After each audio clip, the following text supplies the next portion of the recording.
I kept my ledgers in the East Archive from the age of 14, which is to say, I was a man who believed he could account for everything. The estate ran on precision. Ashfern Park had 47 rooms, 11 tenanted farms, a library of 9,000 volumes, and a staff roster that I reviewed every quarter. I knew the weight of the wheat yield against the winter coal order. I knew which of the upper corridor windows let in the draft and which tenant on the Cresswell Road had paid short 2 seasons running. I was the Duke of Ashfern, and I had inherited a system of knowledge as much as a house, and I maintained both with the same cold attention I had been taught to call governance. What I did not know, what I had failed entirely to account for, was Cecily Brant. I am telling this in retrospect, as men are forced to do when they have been comprehensively wrong. The solicitor's letter arrived on a Tuesday in late November, and it is from that Tuesday that I date my education. Everything before it I must reconstruct with the same sober precision I gave the ledgers, turning over the pages of 7 years and reading what I had not thought to look at. Her father had been my archivist for 22 years. Aldous Brant was a meticulous man with a weak chest and a genius for cataloging, and he had raised his daughter in the East Wing on the same thoroughness. She had grown up among the document cases, the deed boxes, the folded correspondence of 4 generations of Ashfern, and she could locate any paper in that room with a precision that embarrassed the solicitors who came down from London, imagining they knew something about records. I had taken notice of Aldous Brant. I had not taken sufficient notice of his daughter. This is not something I say lightly. I am not a man who overlooks things as a habit, but Cecily Brant had a quality I had encountered in very few people, which was the ability to be entirely present without being obtrusive. She answered directly when addressed. She did not elaborate beyond what was asked. She did not seek approval. She moved through the East Wing with the quiet competence of someone who understood that the work was the point, and she had been doing so since she was old enough to carry a document case without dragging it. When her father's chest failed in her 20th year and she took over the archival duties herself, I registered the transition in the staff roster and in the quality of the record-keeping, which did not diminish. I wrote her a brief note of condolence regarding Aldous. She sent back 3 lines thanking me for the use of the East Cottage during her father's final weeks. That was the extent of our correspondence for the following 2 years. What I did not know, what I would spend a late November and the whole of a bitter December learning, was what she had seen in the East Archive 7 years before. It had been the winter of my 30th year, and I will not dress it for anyone. There had been a letter. It had come from a man named Graves who had served my father as a land agent, and who had, in that capacity, done things in my father's name that I did not know about until I read what Graves had written. He had expected money for his silence. He had sent the letter to the archive by mistake, believing it was addressed to my personal secretary, and I had opened it alone at the long table in the East Wing on a December evening when I thought the room was empty. I was not a man who lost his composure. That evening I came close. The letter described a matter involving the Eastern farms and a set of payments that would, if made public, have not destroyed me. I want to be accurate. My own hands were clean, but would have blackened the Ashfern name in ways that would have taken a generation to recover from, and would have done particular harm to 3 tenant families who had been complicit, under duress, in my father's arrangement. I sat at that table for a considerable time. I made my decision. I wrote to Graves, and I settled the matter through channels I am not proud of but which caused no injury to anyone innocent, and I sealed the East Archive record for that quarter and noted it as a routine administrative hold. And I believed, entirely and without qualification, that I had been alone in the room when I opened Graves's letter. I had not been. The document alcove at the eastern end of the archive, a narrow recess behind the deed box shelving where the older cases were kept, had contained Cecily Brant, who was 19 years old and had been recataloguing the secondary deed cases since early afternoon and had fallen into the deep quiet that archival work produces in people who love it. She had heard me enter. She had heard me open the letter. She had heard enough. She had said nothing. Not that evening, not the following morning, not in 7 years. I did not know this. I had walked out of that archive believing myself the sole custodian of what Graves's letter contained, and I had governed accordingly, quietly, deliberately, protecting what needed protecting and carrying the weight of it alone as I had been trained to do. For 7 years, I had not been alone in carrying it. The solicitor's name was Portman, and he came up from Sheffield on the Tuesday coach with a leather case and an expression of careful neutrality that I recognized as the professional preparation for bad news. He was not bringing bad news precisely. He was bringing the aftermath of Graves, who had died the previous spring and whose effects had included, among other things, a private journal. The journal had been acquired by Graves's surviving nephew, a man named Collies, who had read enough of it to understand its potential value and who had written to Portman, my solicitor for some years, with what Collies clearly believed was an offer. Portman laid it out for me in the library in precise, measured terms.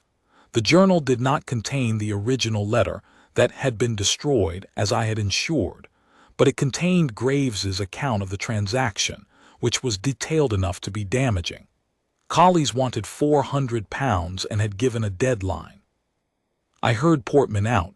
I asked 3 questions. Then I told him I would require the morning. When he had gone, I went to the East Archive, because when something needs to be understood, I go to the records. I was looking for the correspondence file from that December 7 years prior, the administrative quarter that I had sealed. I needed to confirm exactly what had been logged before I sealed it, so I would know what could be corroborated by any document Collies might acquire. The file was where it should have been. I opened it. The quarterly log was thorough and correct, as Aldous Brand had always kept it, right up to the entry on the 14th of December. Below that entry, in a hand that was not Aldous's, finer, more compressed, the hand of someone who had learned their lettering in the same room among the same documents, was a single line, a witness notation, the kind that archivists sometimes added to a quarterly log when something of procedural note had occurred. It read, persons present, A. Brandt absent unwell, C. Brandt present, cataloging secondary deed boxes, alcove section, until approximately 9 o'clock in the evening.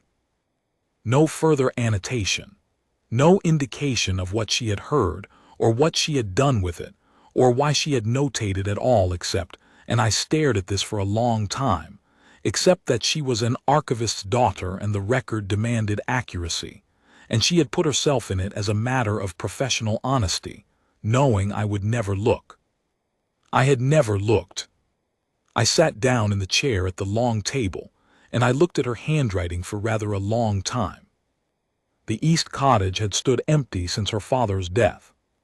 Cecily Brandt had taken a room in Cresswell Village below the ridge, 2 miles from the park gates, in a house belonging to a widow named Harwood who let rooms to respectable women of limited income.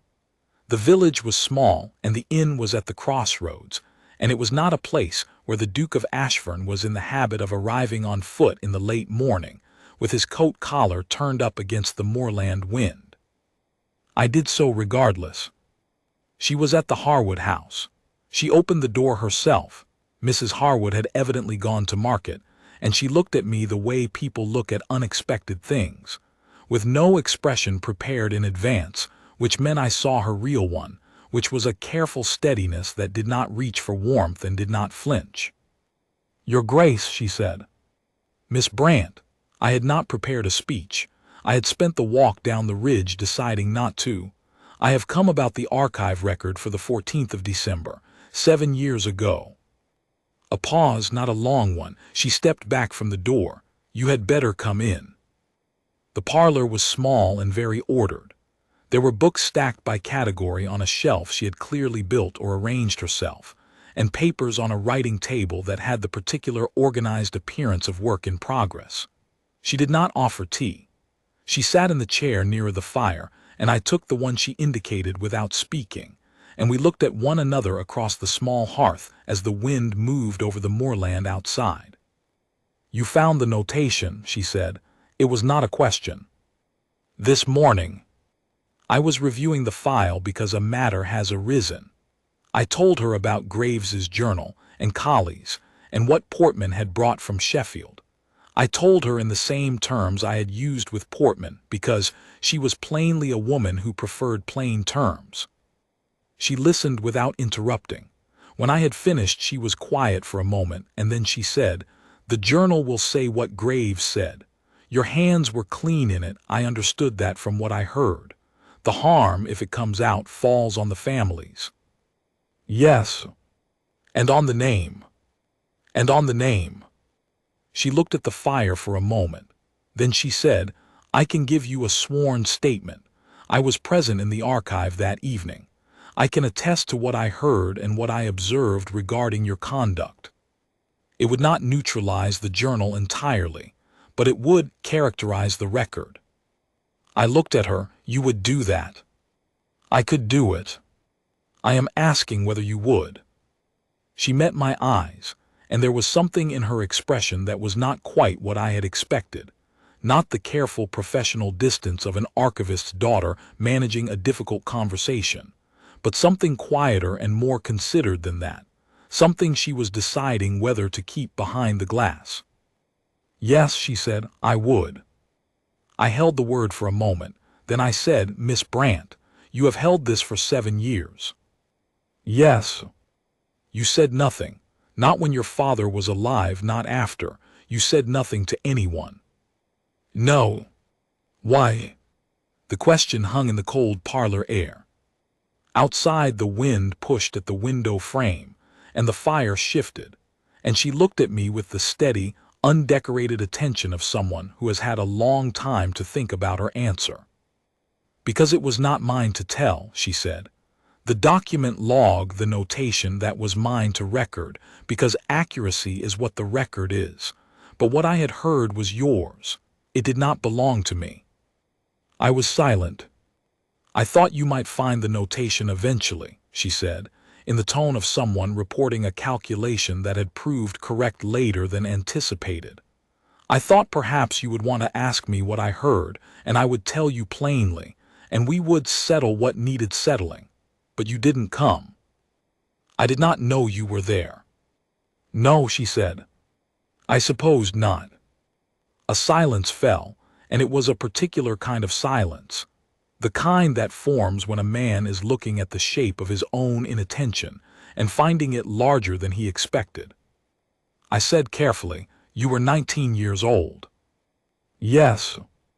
"And you were alone in that alcove for several hours by then. My father had sent me ahead. He was unwell, as I noted." "And you heard?" "Enough." Her eyes did not move from mine. "I understood what it was. I understood what you did about it. I thought it was correctly done for what it was. A difficult situation, handled without injury to anyone who had not chosen to be part of it." "You judged that at 19. I had read a great deal of correspondence by 19. The faintest thing moved at the corner of her mouth, not quite a smile, but the careful suggestion of one. Archivists' children have unusual childhoods. I looked at her in the small, ordered parlor, in the moorland village 2 miles from the park where she had grown up, and I tried to account for her, as I would account for any other fact that the ledger had failed to record. I could not. She did not fit any category I had been using. Portman handled Colley's. I will not detail the mechanism, but it involved the sworn statement that Cecily Brant provided in careful, meticulous archival prose, the kind of prose her father had written, and that she had absorbed until it was in the very structure of how she organized a sentence, and it involved sufficient legal weight from Portman's firm that Colley's reconsidered his timeline and then reconsidered the entire enterprise. The matter closed before Christmas. I should at that point have written Cecily Brandt a formal note of thanks, as I had written her father a formal note of condolence, and returned the relationship to its appropriate distance. I did not write the note. What I did instead was return to Cresswell 3 days after my first visit, on a morning when the frost was hard on the moorland and the ridge path was iron-gray underfoot, and I found her at the crossroads post in the village, collecting a parcel of cataloging paper she had ordered from Sheffield, and I walked with her back to the Harwood house without quite deciding to. She did not comment on the fact that I had appeared again. She carried the parcel under one arm and answered my questions directly. She was recataloguing the Ashford secondary records remotely, working from copies she had made before moving to the cottage, which she did not need to tell me and had not told me until I asked, and the wind was considerable, and at some point she pulled her coat collar up against it, and I did the same, and we walked without speaking for several minutes, and it was not an uncomfortable silence. I had very few silences in my life that were not uncomfortable. My silences with other people were generally operational, the kind that meant the conversation was over, or that I was waiting for something, or that I had nothing left to say. This one was different. It had the texture of a silence between people who had already said the important thing and knew it, and were not in a hurry. I came back again on the Saturday. And the Saturday after. She did not ask me why I was coming. I did not explain it, because I was not certain I could have done so in terms that would have satisfied the kind of precise woman who kept accurate witness notations in quarterly archive logs. What I was doing, though I could not then have named it, was learning what I had failed to account for. Cecily Brandt had been present in my life for 7 years in the archive, in the estate records, in the careful maintenance of everything her father had built, and I had noted her the way I noted the window that let in the draft, as a fact of the house, real and useful but not requiring examination. I was examining now. I was discovering that examination was overdue. She was precise, but not rigid. She was quiet, but not without view. When I said something she disagreed with, she said so in the same tone she used for everything, which was even and clear and entirely without performance. She had read more than I had expected and thought about what she had read more carefully than most people I met in London drawing rooms. She had managed her father's final illness and her own removal from the cottage and her transition to the Harwood house without, as far as I could determine, making any particular complaint to anyone. She did not perform difficulty any more than she performed contentment. She simply reported how things were when asked, and got on with what was in front of her. She was, I began to understand, the most honest person I had spoken with in years. It was the 3rd Saturday, and the frost had not lifted all week, and I had walked down the ridge in the late afternoon as I had the Saturdays before, when I arrived at the Harwood house and found her standing in the small back garden with her arms folded against the cold, looking out at the moorland, and she did not turn when she heard the gate, which told me she had heard it but had decided not to alter what she was doing. I went and stood beside her. We looked at the moorland. The sky was the color of old pewter. After a moment she said, "You've been coming for 3 Saturdays." "Yes." "And twice in the week." "Yes." She was quiet for a moment. Then she said, still looking at the moorland, "I want to ask you something plainly, and I would like a plain answer." "All right. Are you here because of obligation, because of the statement and what I held for you?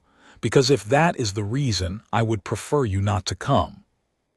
I had known, somewhere in the walk down the ridge, that this conversation was near. I had been considering how to have it honestly, and I had found, over 3 weeks of Cresswell and cold Saturday mornings, that the only honest answer required me to acknowledge something I was not accustomed to acknowledging. "No," I said. "Not obligation."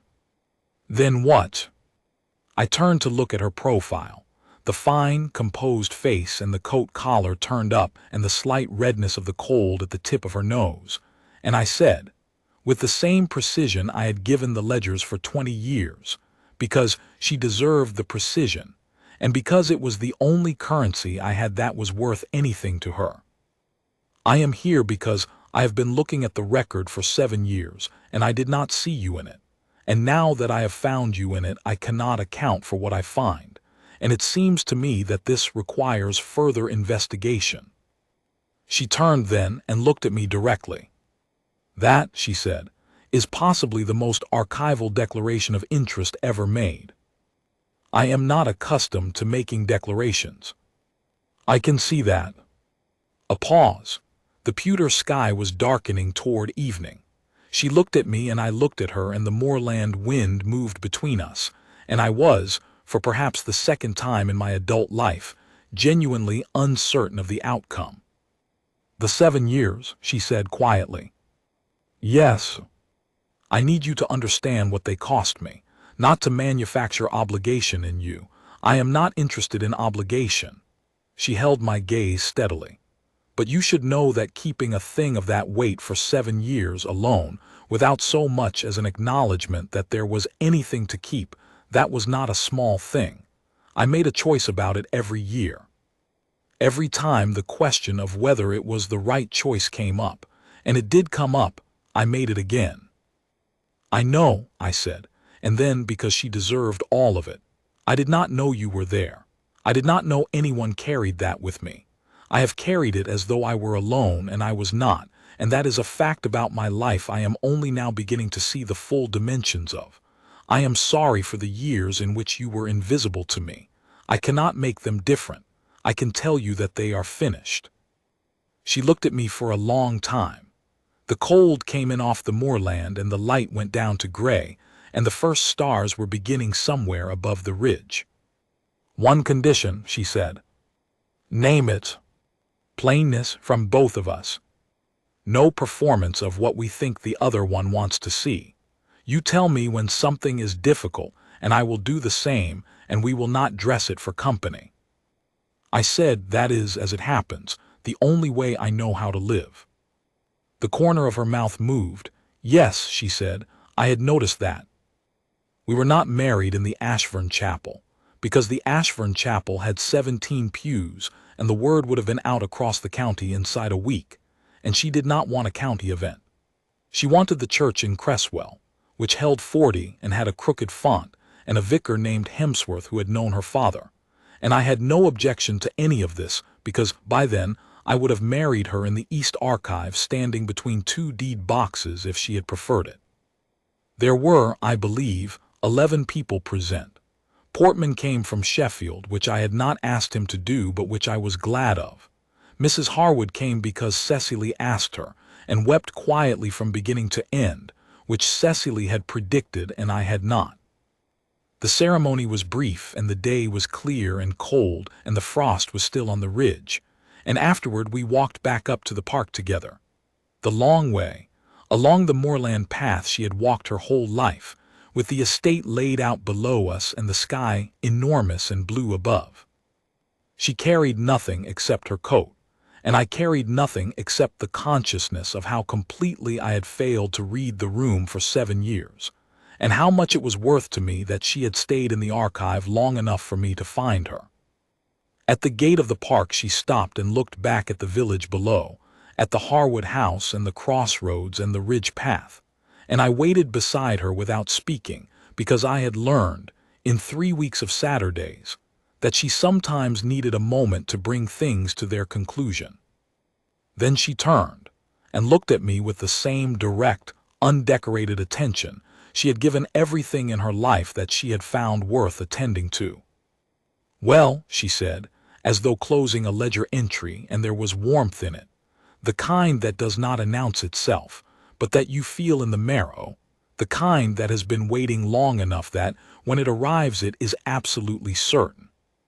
I offered her my arm, and she took it, and we went through the gate together, and I did not let go.